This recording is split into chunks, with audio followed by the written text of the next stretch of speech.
Thank you for coming, and hi everybody. I'm Kate Fairman, Greens MP in the New South Wales Upper House.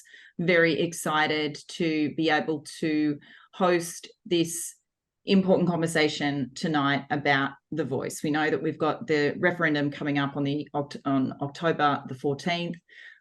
So that's what tonight is about. And before we begin, of course, let's acknowledge that we are all tuning in, zooming in from Aboriginal land, stolen land that was never ceded. I'm here in the city on Gadigal land, and pay my respect to their elders past, present.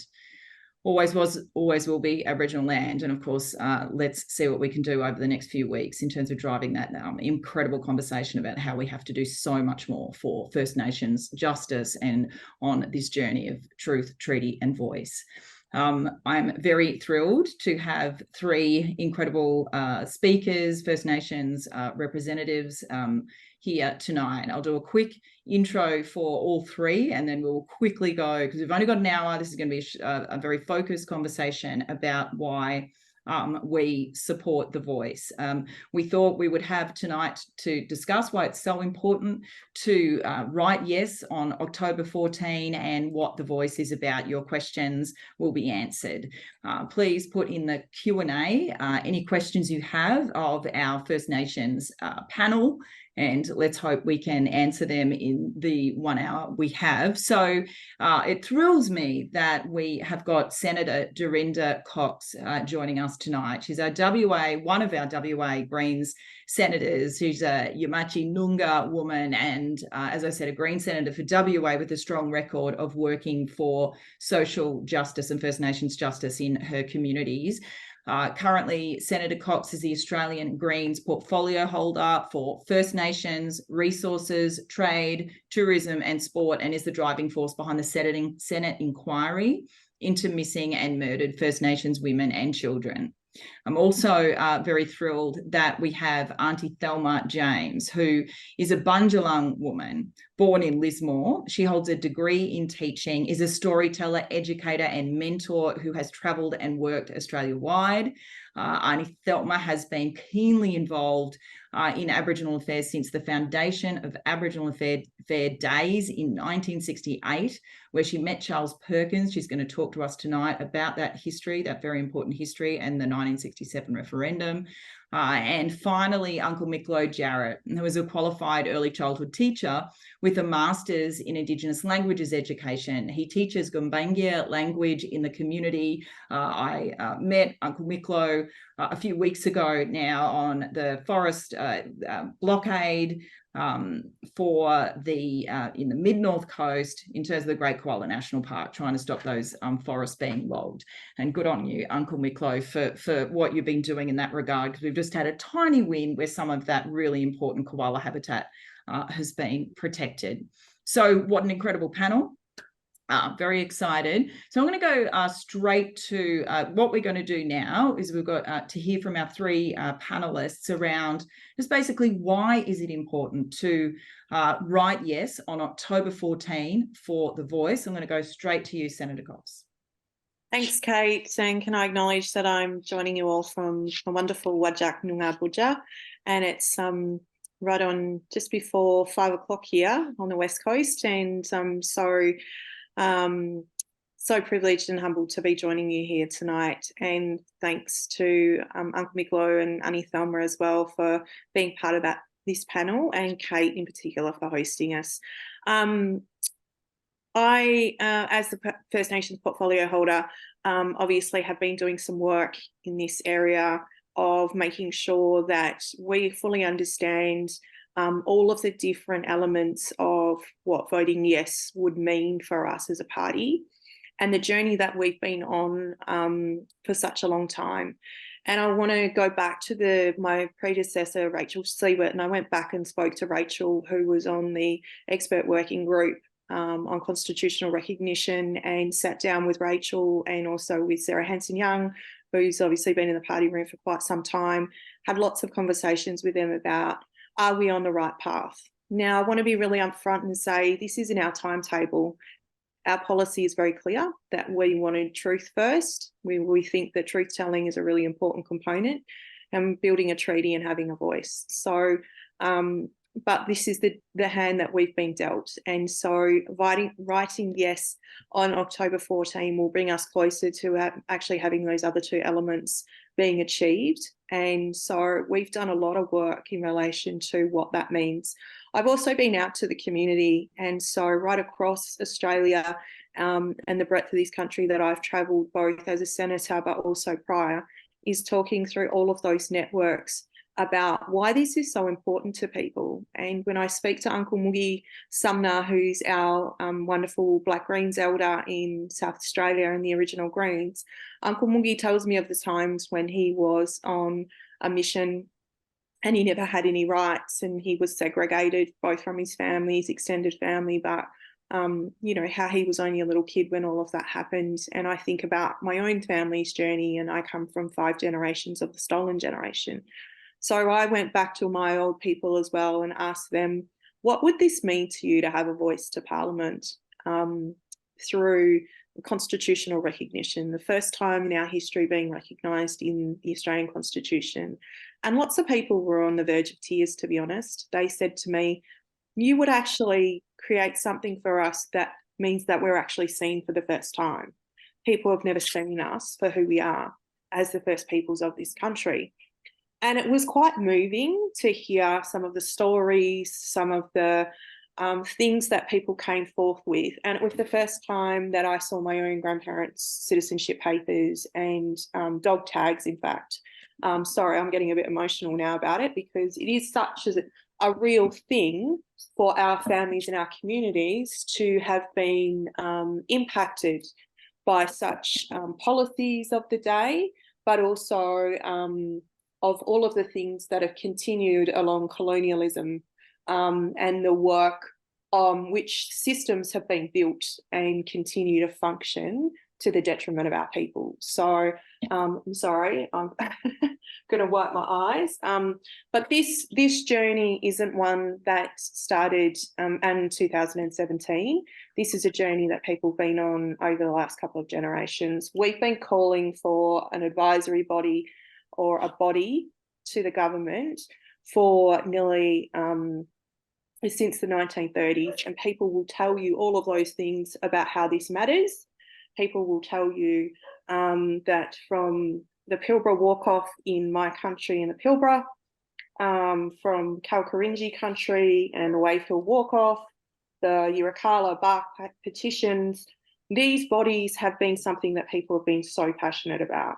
This is where we get direct access to the government, and we have to stop mucking around with let's put it into legislation when it can be removed by the government of the day. These are really critical things that matters to people's lives. And when people ask me, how is that going to make a difference to my life? We have to understand that the executive government, the bureaucrats that sit in Parliament, are the ones that have all the say. They are the people that have the most power in relation to their advice to their ministers. They are the people who constantly, I'm sorry, my eyes just keep going and going and going, are the people that have the most power in relation to being able to make sure that our services are in the right place, our funding, our procurement opportunities. They have so much power. So putting this in the Constitution, making sure that at the stroke of a pen it cannot be removed by successive governments, gives the power to the people. And so this is why we as the Greens, and I mean in the party room, have done all of our work in relation to covering off why it's so important to vote yes. So I'm going to hand back to Kate. Great. Thank you so much, Dorinda. That was really powerful in the history of your family as well. So thank you so much. And it's a really good segue into Aunty Thelma and your story, Aunty Thelma. You were also saying, in terms of what you wanted to contribute tonight, really talk about that history in 1967, 1968. So over to you, Aunty Thelma. Why is it so important that people support a voice and write yes on October the 14th? Well, thank you, Kate, for having me. Yumbalay. As soon as you put a camera in front of me, I could, forget what I'm doing. Okay, I'd like to really pick out a few points. The referendum in 68 gave us the right to vote, not the right to become citizens. And so many people still do not know that. We are under the Constitution. We are still classed as flora and fauna, and that means that the federal government can do anything with us even today. So whether you own a home or you're up, done something, if the federal government wants to move you on, they can do that and back to a mission if they liked. So we need to be really careful and know that we were not given the right to become citizens, just the right to vote. One other one there is when the selection came around, when the soldiers and that came back, all lands that they were able to have, they could just go out and pick a spot, and as long as they cleared the land of flora and fauna, and that also meant the Aboriginal people, and that happened a lot around here in the Lismore district. So we were all moved off to our land, moved from our beautiful places, near the beaches, other places, and we were, it's playing up, we were moved off it, and the land was given to other people. And it's only just recently I found a family who said if they weren't given selection, they would not have been able to survive because they were poor white people. And that happened with quite a lot. And that beautiful land over North Lismore, which was my grandmother's ancestors, was all given away. So we just huddled in North Lismore until we were able to get into a little housing and stand firm on that. The other part is Aboriginal Affairs has been, Aboriginal Affairs to me, and it's my opinion and view, have always worked for themselves. How many non-Aboriginal people work in the government? Not many Aboriginal people, but a lot of non-Aboriginal people. And they're the ones who keep saying that we have, they have the rights over us. They tell us what to do, where to go, and still we don't have any say.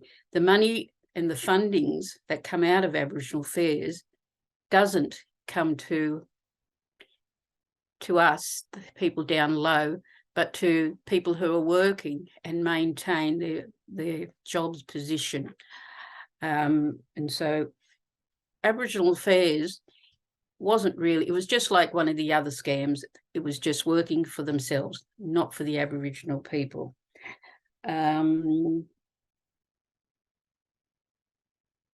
Aboriginal people have never had a say in what it was about their own journey as to where they'd like to go next. It's always been a non-Aboriginal person who has done that. History has denied us the right for health, good health, education, housing, and in employment. In the health, denied access to good health work has always had a challenge. We sometimes have our services cut, and in isolated areas there may be no services at all. So, that still hasn't changed much in those prisons. In education, you went to a white school, they didn't want you, so they'd send you to an Aboriginal school. They didn't want you because your grandfather or your parents or that were working in government jobs and making a little bit of a headway. In quality housing, non-Aboriginal people wouldn't let you move into town. There was an old Indian who had 4 houses in North Lismore, and he rented them off to 4 people, and 2 of those were my grandmother, my father, and Uncle George next door. And so we managed to have a place where we can stay. And a lot of other Aboriginal people who came into town always found our home to be available for them to come change your clothes, go to the show, stop overnight so that they wouldn't be picked up for vagrancy. Employment. After the referendum, a lot of, it was the industrial era. And so a lot of the sugarcane people, were replaced by tractors and big machineries. That had happened. And after that, non-Aboriginal people, white people, would not employ or pay Aboriginal people the same wages as white people. So then that disturbed a lot of the men, because they were breadwinners before. They saved up for the show. They saved up to go to the beach, to take their kids out and have a little bit of a holiday, or they saved up to, do things with them. But it was always harder. It was so much harder after. And then that's where alcoholism came into being. And a lot of the men lost their pride, and women then had to carry the load a lot more. And I think that and then the stolen generation, of course, that's my biggest and it's still happening today, where children are removed from their families because they still look a little bit fairer, and people will report them pretty quickly. Stolen generation and generational trauma is a big thing in Australia. And I've seen that go through 3 or 4 generations that I've got to know over my period of my lifetime. So I think we need to vote yes, because we need to go ahead. We're carrying all those scars from the past, but let's make a new life for all, because, there's not only a lot of Aboriginal generation come on, but mixed generations that's coming on. And when I do anything, I've just done an elders lunch, and when I do anything, it's inclusive. So the CWA ladies had a lovely time with the elders that we have, and we don't have that many elders left now. Out of 300 people that were out at Cubberwee, there's probably only about 30 people left now. Thank you. Thank you, Aunty Thelma, for that wonderful contribution in terms of your history, and we'll jump straight back in soon in terms of more questions to probe a bit further. I'm going to go to Uncle Micklo, Jarrett. So Uncle Micklo, why are you saying people should support The Voice and write yes on October the 14th? Gini ngon jawin. Nganyudi bijar Micklo, ngayam kumbengir jamber. Ngayingi bagabagara. Ngaya yam kumbengir. Nganyundi wajar kumbengir wo. Hello everyone, my name is Micklo. I'm a Gumbangir man. Good to see you all. This land that I sit on is also Gumbangir. Always was, always will be Gumbangir homeland. My people have lived here for thousands and thousands of years, from the Nembaka River to the Grafton River out to Gyra. They had a system where they lived in harmony with the land for thousands and thousands of years. That got disrupted. And our people had no say in what happened to their land, to their families, and to everything about their culture. They were forced to live on reserves. I lived on Bellwood Reserve. I was born in 1958. I lived on there, and there were Gumbangir traditional men and women who spoke language. They did not pass that language on to us. I had to go back in 1997 and learn my language again. We had no say. The chance is here now for us to have that say and be in the Constitution as the first peoples of this land. That's why I'm voting yes. And to have a voice to the government and say to the government, this is what is affecting my community, not anyone else's community. I can't speak for Dunghutti. I can't speak for Bunjalung. I can't speak for any other language group. I can speak for my country. I can tell this voice that this is what's happening in our community. This is the thing that's happening in our community. That, for me, is a great step forward in getting our people good health, good housing, good education. That's why I'm voting yes, and I'm encouraging everyone else to do the same thing. Thank you very much. Thank you so much, Uncle Micklo. That was incredible. Very lucky to have you all. I can't believe actually that I have you all here tonight.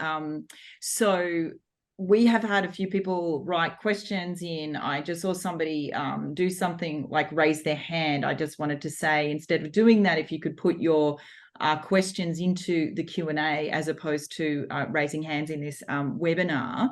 So I'll jump in because there are a couple of good questions. So Bronwyn wants to know whether there are any tips on how to address one of the No campaign claims that a yes vote would grant ownership of Australian land to Indigenous people. This is creating fear, especially with older people. Dorinda, I might go to you because no doubt you've been travelling right across the country and hearing this quite a bit. What's your response to that? Yeah, thanks, Kate. And thanks for the question. Sorry, I didn't catch the name who it was from. Bronwyn, just to answer your question direct, this is one of the biggest pieces of misinformation that is being spread by the No campaign. And what it does, it does invoke fear, particularly for older people and landowners, and we've seen that right across the country. And the one thing that even our native title is restricted to as part of the legislation is unallocated Crown land.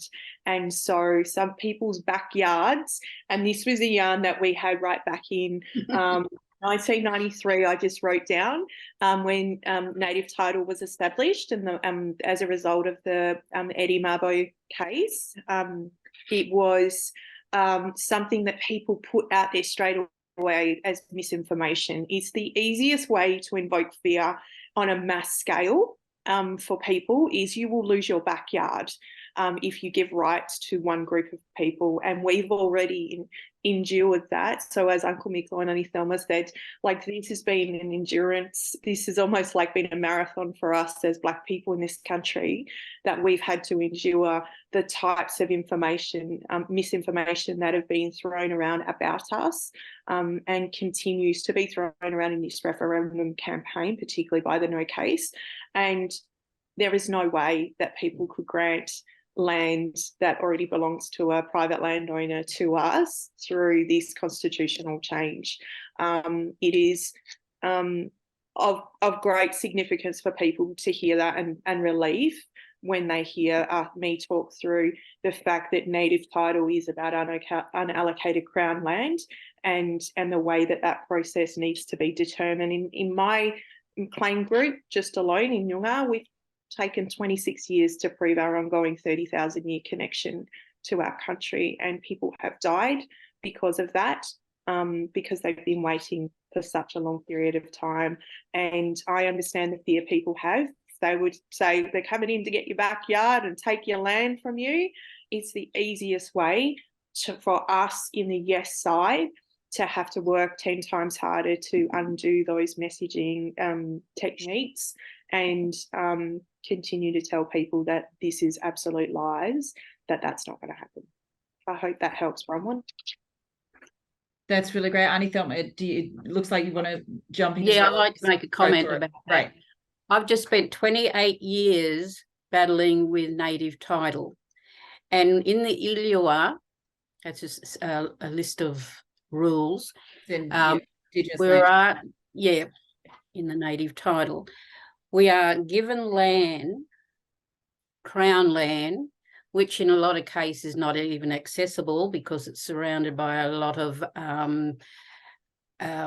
stock agencies or other farmers in that, and so you don't have access to it. With the Crown land, we are not allowed to grow any crops. anything that we can financially, we're not allowed to grow our bush tucker. Any financial gain we're not allowed to have. What we can do is we can trade it with another Aboriginal organisation. But if we join up with brains not working now, with national parks, they can do all that. They can do tourism on it, they can do everything on, and we just come along for the ride.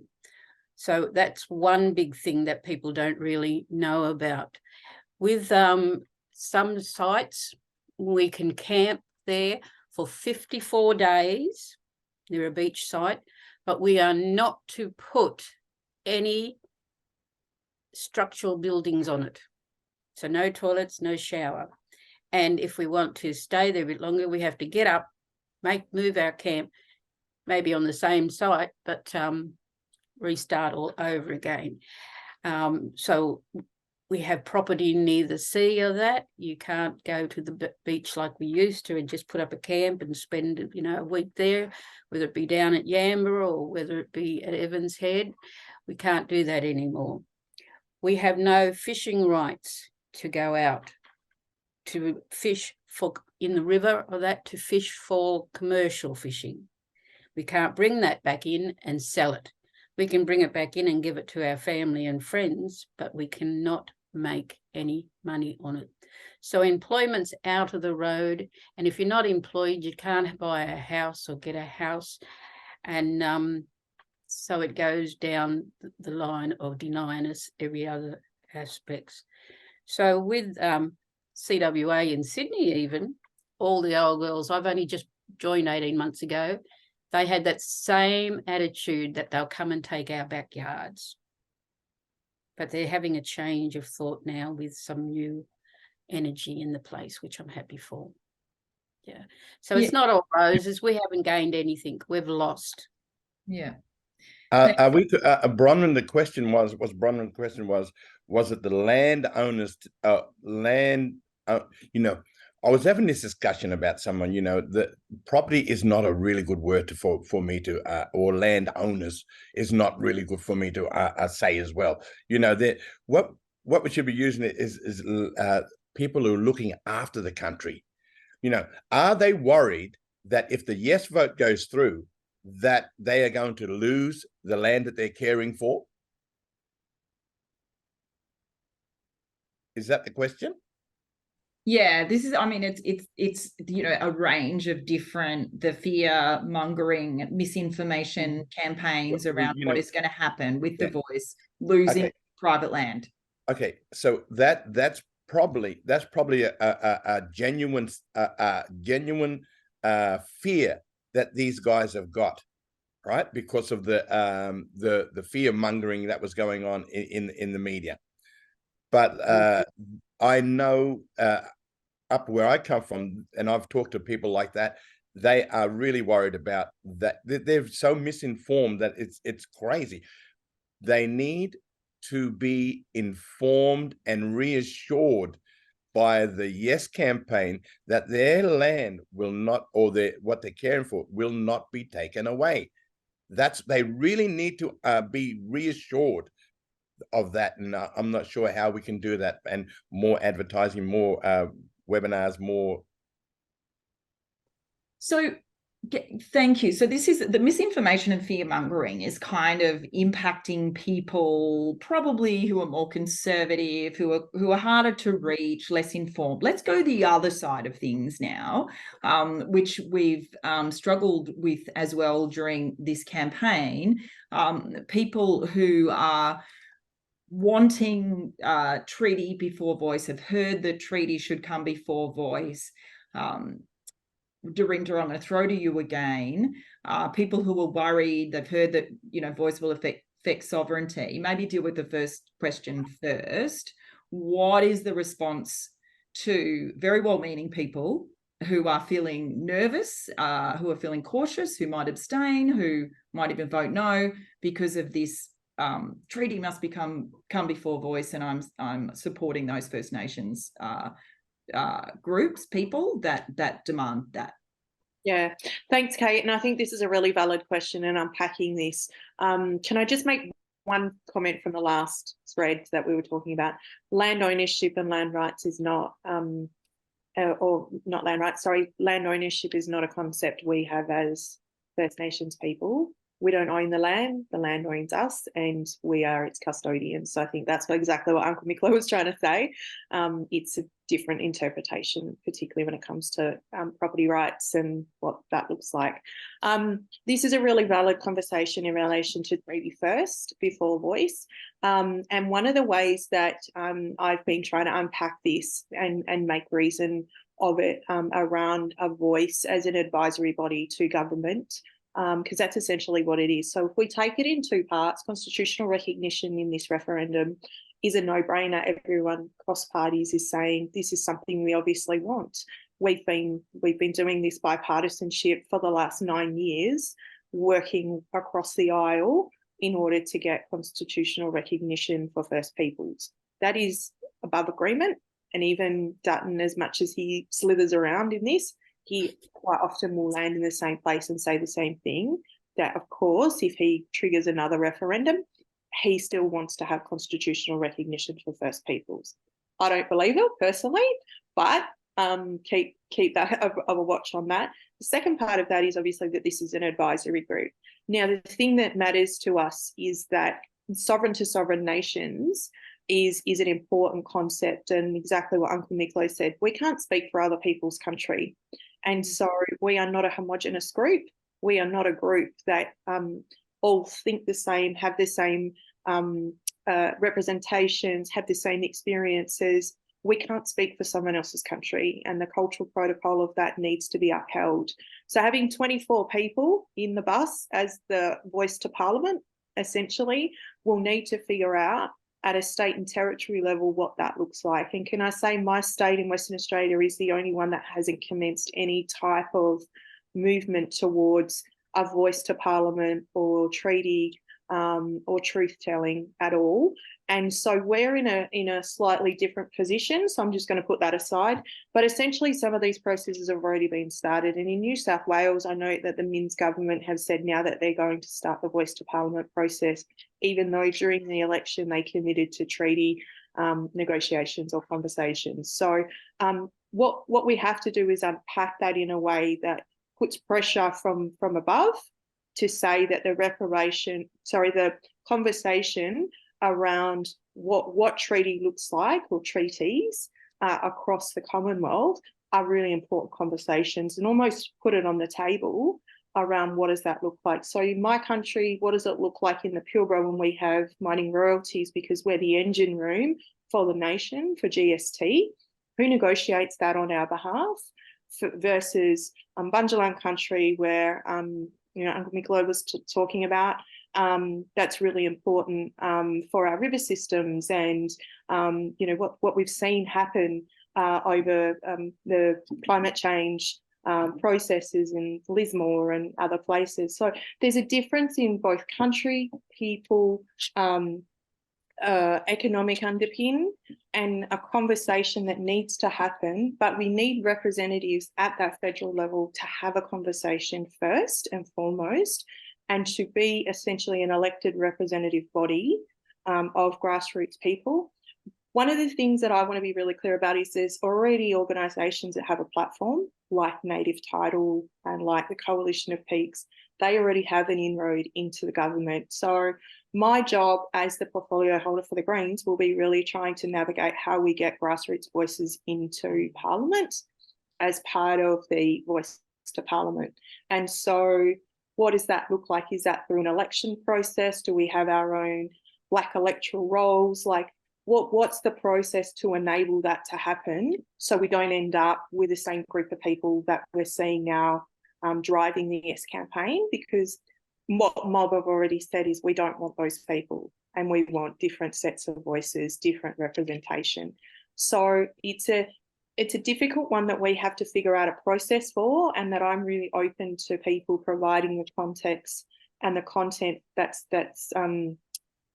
specific to their country and to their experience, to be able to, for us to almost have a blueprint as Greens when the legislation lands on the floor for us after a yes vote, and we have to go into then building legislation of the function and powers and composition of what a voice to Parliament looks like. So I hope that answers people's questions. Yeah,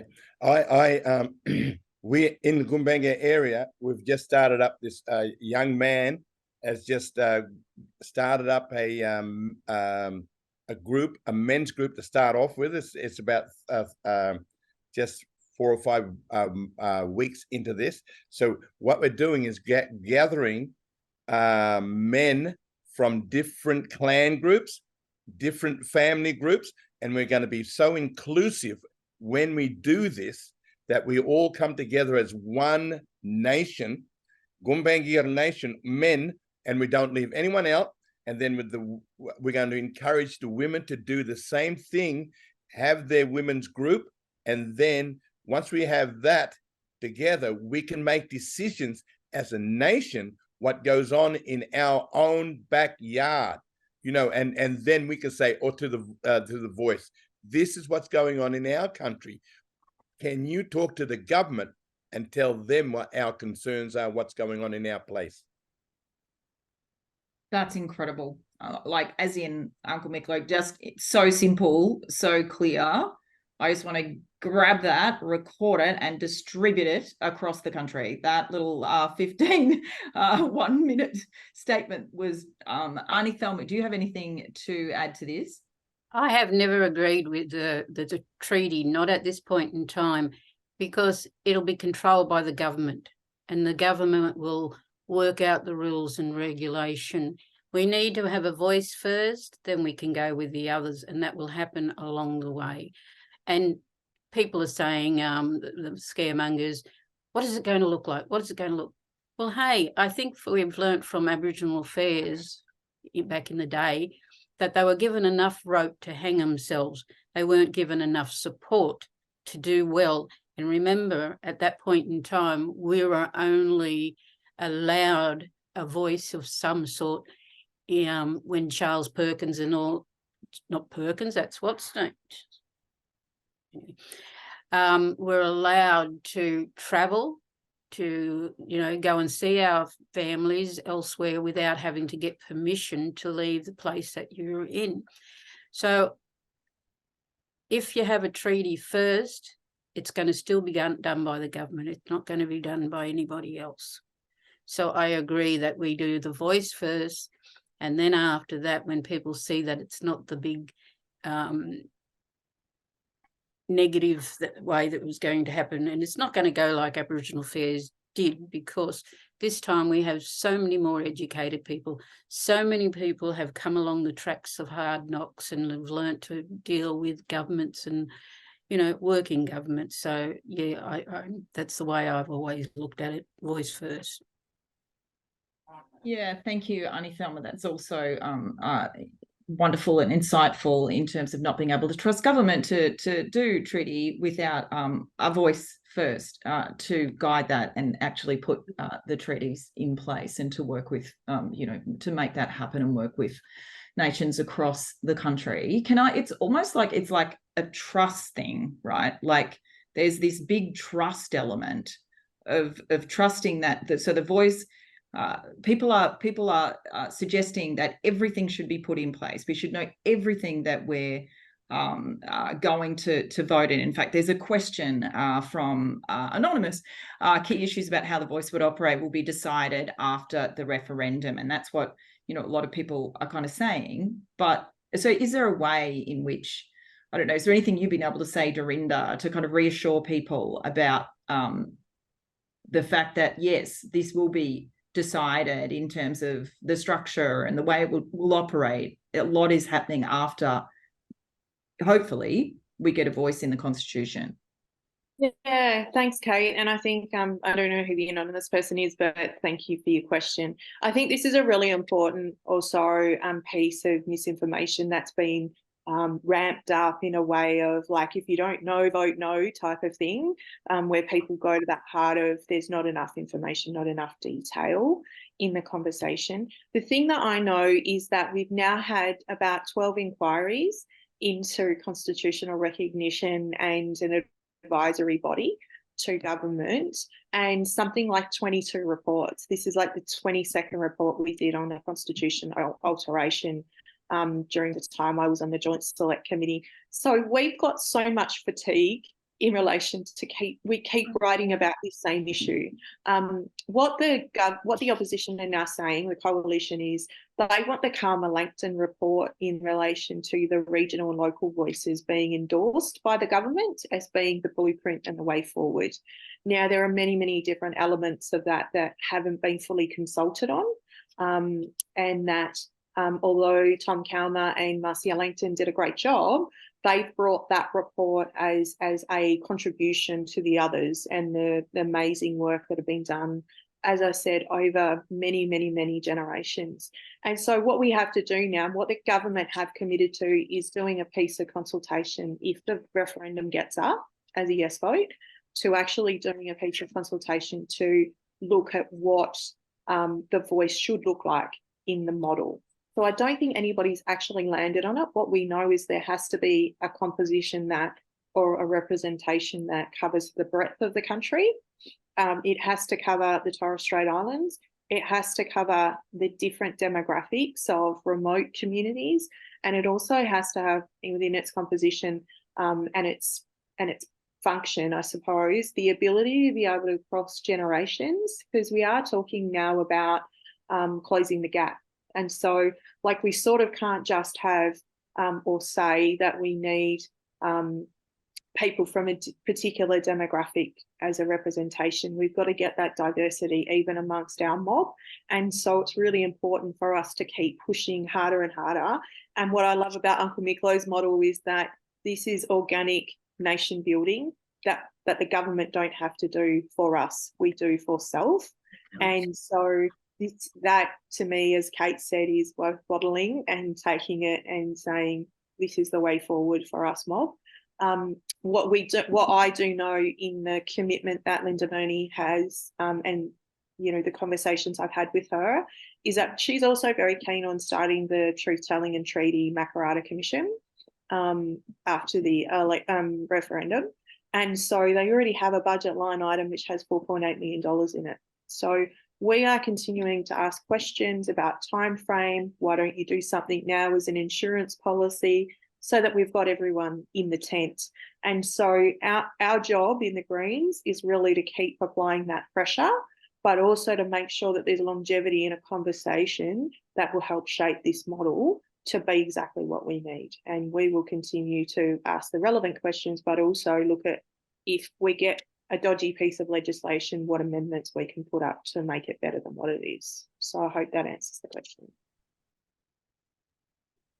Thank you, Dorinda. There's a few kind of questions and comments coming in on the Q&A as well. I think just the frustration of everybody seeing what the No campaign has been doing. Again, we're talking about trust. We've got Peter Dixon, who's put a question in around the Yes campaign does not yet appear to have addressed the partisan nature of the campaign.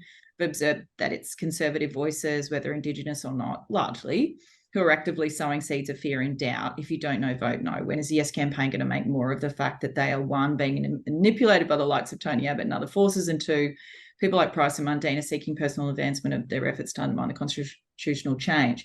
This is probably a broader question, right? So we've got 3 weeks left that we kind of start, I feel like in some ways, calling that out, just because we're almost then becoming part of the partisan kind of bickering that's going on, and whether there's a, staying positive, and when they go low, we aim high kind of stuff. I'd be very interested to know your thoughts, because in these last 15 minutes of kind of addressing that, what we can do in the next 3 weeks, how we can talk to people who are having doubts.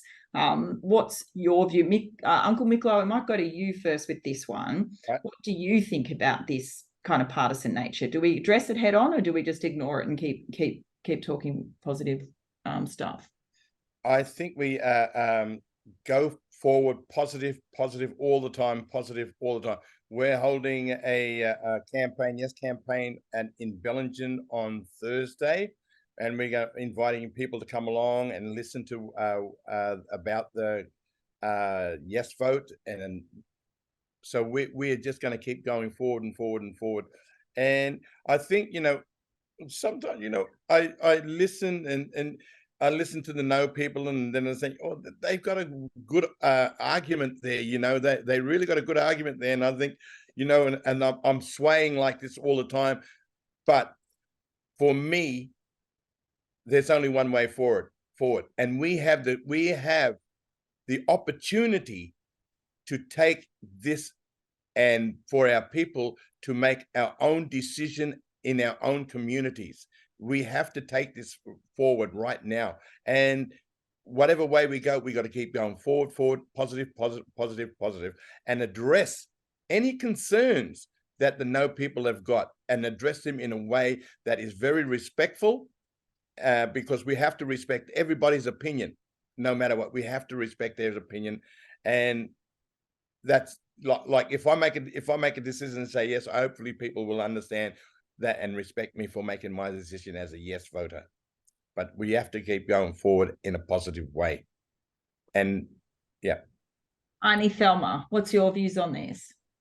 Well, I'd ignore them, because most of it is because they haven't learned about Aboriginal history way back and how things were really hard. They're only taking it from their perspective of today.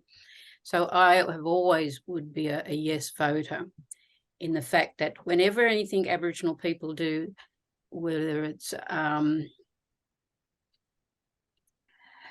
deaths in custody or that, the wider community always benefits from whatever Aboriginal people do, whatever they've come up against, and the wider Australians get recognition and get help with things like that. The other thing is, whenever we do, Aboriginal people get ahead, we have this government that does propaganda. And as you get older, you watch the John Wayne movies and you watch all the other movies, and you think to yourself, the first thing I think, now that's good propaganda, isn't it?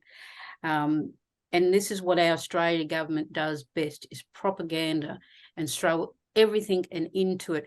And, all this money that is going into all sorts of things, it's not actually benefiting the housing, the education, all that. So it's robbing Peter, taken from Pope Paul to Peter, or vice versa.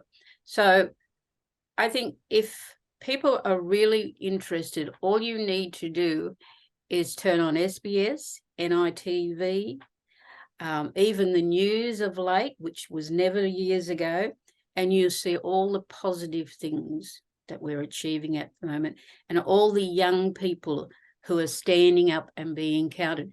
They're the ones who have got a voice, and they'll be the ones that'll be here and to live it. So if you say no, you're denying the younger generation an opportunity to develop and grow. So please say yes.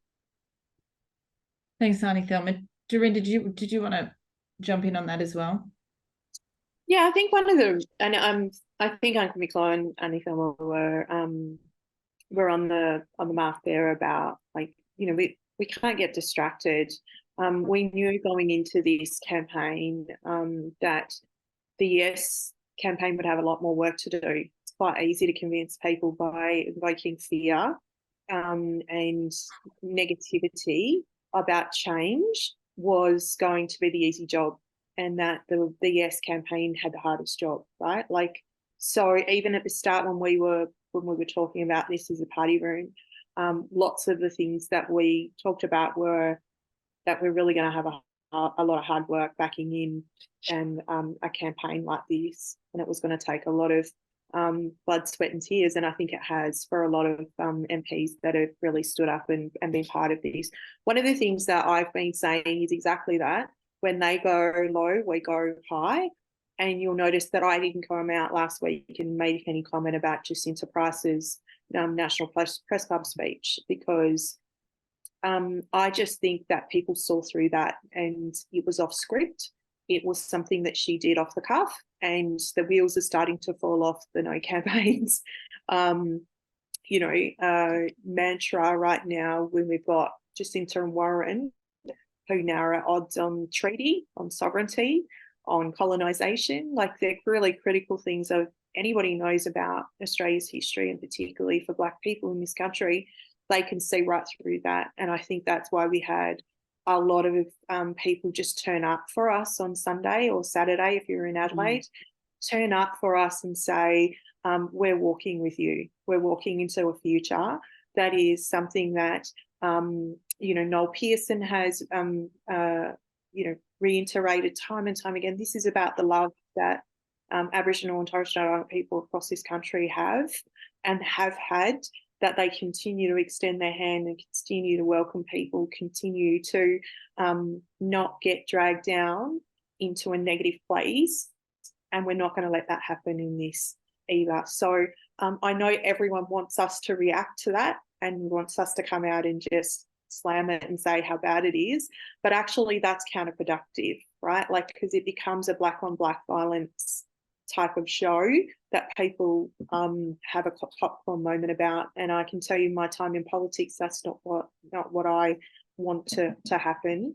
That it's much more harmful for people who are watching that play itself out. And we already see the harm that's been caused from some of the messaging, some of the narrative.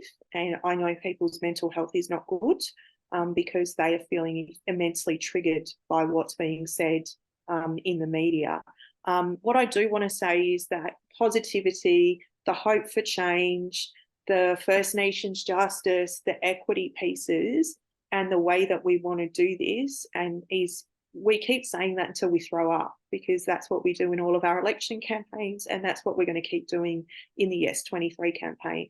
And you'll note that in marriage equality, and it's not the same, it is slightly different, because in the marriage equality space, we talked a lot about this could be your brother, this could be your sister, this could be your child, but not everyone knows an Aboriginal person in Australia or has had a time to sit down and have a cup of tea and a yarn with them.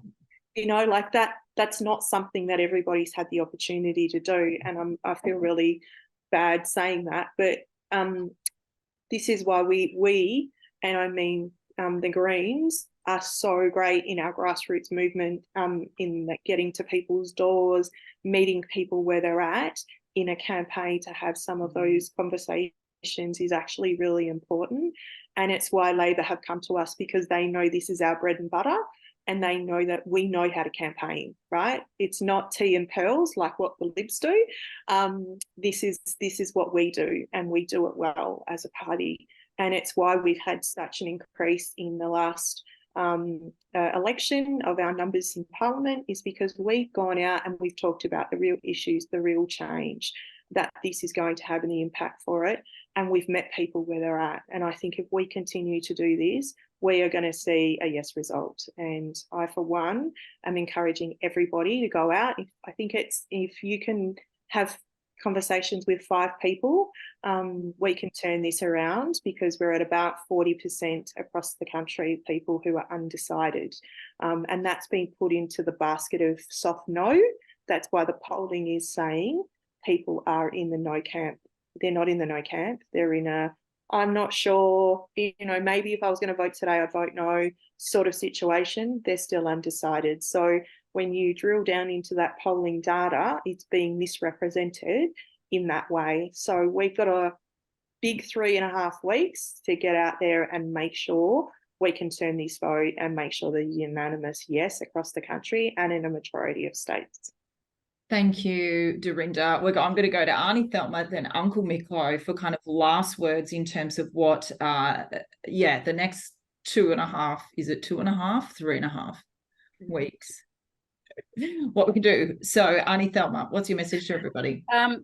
Media is there to sell papers or sensational, news and things like that. It's not always there to tell the truth. And you'll see with media when they're trying to do this work against us is they'll leave the negative to the last. And that's what people go away with, is the negative thought. They never leave it on a positive thought. And so people go away thinking, oh, that's what they said, because you remember the last thing they say. But this about talking, and that is that's what people just need to be able to stand in. And I do a lot of community things with Lismore City Council, CWA, all around the place here. And I go out of country as well. But somebody will say, I've just got a question to ask you. And they've been dying for a long time to ask an Aboriginal person a question.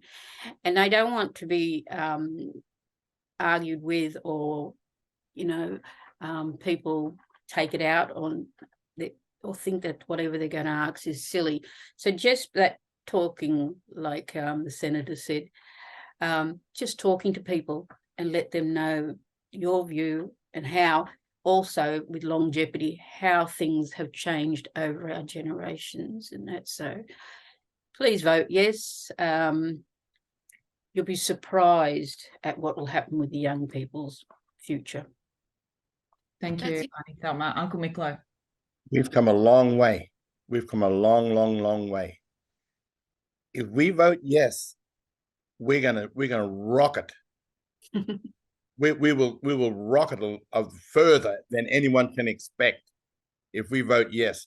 What I'd say to people out there: do your research. Don't just listen to one source. Go to another source. Go to another source, and then make your decision. Make a decision. But for me, and I'm telling everyone that we are going to, if we get the yes vote, we're going to rock it right to the moon and back. Thank you, Uncle Micklo. Okay, so this is what the next few weeks are about, right up until October the 14th, is launching that rocket and getting a yes vote and speaking to everybody you can about why we should all write yes on October the 14th. If you can do pre-poll, remember a lot of people are voting early. So if you have time in those 2 weeks, it starts on the 3rd of October, you can register through the Yes23 website. That's really important. If you're from Sydney or places where you think that there's going to be lots of people at polling booths, think about traveling out to Western Sydney on the day. That's what I'm going to do. Try and help those communities that may not have as many volunteers. If you're really passionate, think about where you'll be needed most in the next few weeks. Most importantly, have conversations with other Greens members and supporters and progressive people who are just wanting to know more about this, and tell them why you're writing yes. I still think some people are seeking permission from the progressive side of politics to be writing yes and be out and proud yes for a voice. So we've just had the most wonderful panel. Thank you again. I'm so thrilled, so absolutely humbled that you've all said yes to be here tonight. I'm going to get this recording out far and wide over the next few days as well, on socials, on email, so that more people can watch it. Thank you all for tuning in. The conversation was incredible. Thank you all, really wonderful. And yeah, let's do this. Let's launch that rocket. Yes. Thanks, everybody. Thank you so much. Thanks everybody. Thank you very much. Thank you. Thanks, everyone. Thank Bye. you. Thank Have a you. great night. You too. See ya. Bye.